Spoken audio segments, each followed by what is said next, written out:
حضرت محمد صلی اللہ علیہ وسلم نے آخری زمانے میں اس امت پر آنے والے فتنے، آزمائش اور واقعات کو بڑے واضح الفاظ میں پیشن گوئیاں فرما دی تھی۔ ان خوشخبریوں میں امام مہدی علیہ السلام کا ظہور ایک برحق اور اجماعی عقیدہ ہے۔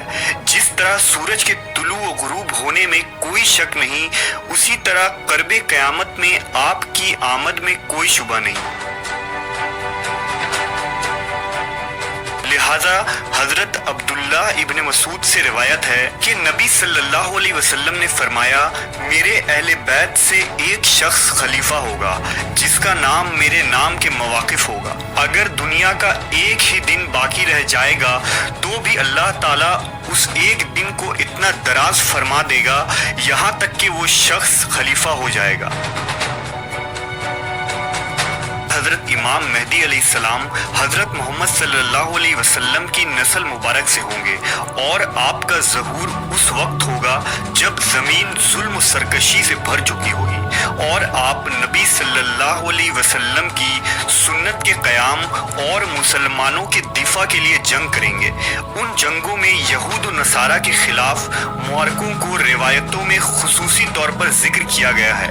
لہذا حضرت ابو امامہ رضی اللہ تعالیٰ عنہ سے روایت ہے کہ رسول اللہ صلی اللہ علیہ وسلم نے فرمایا، تمہارے اور روم کے درمیان 4 مرتبہ صلح ہوگی، چوتھی صلح ایک شخص کے ہاتھ پر ہوگی جو آل ہرقل سے ہوگا، اور یہ صلح 7 سال تک برابر قائم رہے گی۔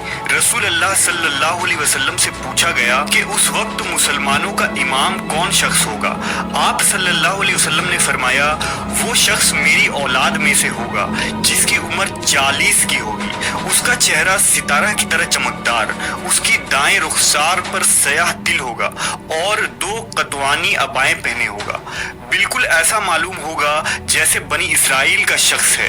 وہ 10 سال حکومت کرے گا، زمین سے خزانوں کو نکالے گا اور مشرکین کے شہروں کو فتح کرے گا۔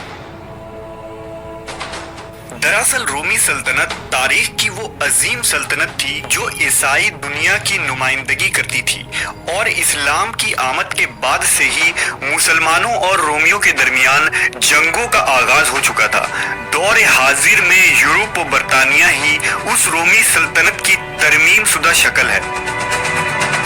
پیشن گوئیوں کے مطابق اہل روم کا مسلمانوں پر ظلم و جبر اپنی انتہا تک پہنچ چکا ہوگا، تو اللہ کے حکم سے امام مہدی علیہ السلام کا ظہور ہوگا۔ لہذا حضرت جابر بن عبداللہ بیان کرتے ہیں کہ قریب ہے وہ وقت جب اہل شام کے پاس نہ دینار لائے جا سکیں گے اور نہ ہی غلہ۔ آپ کے شاگردوں نے پوچھا، یہ بندش کن لوگوں کی جانب سے ہوگی؟ حضرت جابر نے فرمایا، رومیوں کی طرف سے۔ پھر تھوڑی دیر خاموش رہ کر فرمایا، رسول اللہ صلی اللہ علیہ وسلم کا ارشاد ہے کہ میری امت کے آخری دور میں ایک خلیفہ ہوگا جو مال بے حساب تقسیم کرے گا اور اسے شمار نہیں کرے گا۔ رومیوں سے جنگوں کے متعلق ایک اور روایت ہے جسے حضرت عوف بن مالک رضی اللہ تعالیٰ عنہ نے روایت کی ہے۔ فرماتے ہیں کہ رسول اللہ صلی اللہ علیہ وسلم نے فرمایا، پھر تمہارے اور بنی الاصفر کے مابین ایک خونریز جنگ ہوگا جس کا معاملہ وہ غدر کریں گے۔ تب وہ تم پر چڑھائی کرنے کے لیے 80 پرچموں تلے آئیں گے، اور ہر پرچم تلے 12,000 فوجی ہوں گے۔